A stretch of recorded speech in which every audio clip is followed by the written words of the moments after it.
আর সুর সংগ্রামের গল্প বিদেশ ও বাউলের গণ্ডিতে সীমাবদ্ধ নয়। দেশের ভিতরে ভ্রমণ এবং তাদের বনেদি কালচারে হিল স্টেশনে নিজেদের বাড়ি থাকা ও সেখানে ভ্রমণ ও তার সুরে ছাপ ফেলে দিল। প্রথমেই বলতে হয় আলমোড়ার কথা। ৫,২০০ ফুট উঁচু পর্বতের শৈল শহর হিমালয়ের আলমোড়া।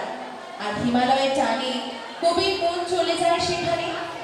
একইভাবে নৈনিতালের কাছে হিমালয়ের রামগড়েও রবীন্দ্রনাথ গীতাঞ্জলি কিছুটা লিখেছিলেন ১৯১৩ সালে।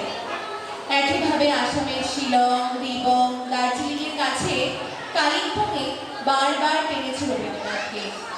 আর ভারতের সব জায়গার আদি সুর ধ্রুপদী অর্থাৎ ক্লাসিক্যাল গানের সুর মিশে গেছে তার গানে।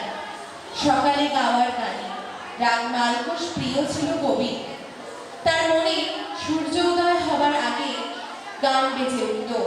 বাদি স্বর, মধ্যম, সবালি, সরজ, খেয়াল, রাগ মালকোষ ছেয়ে যেত কবির সাত সকাল।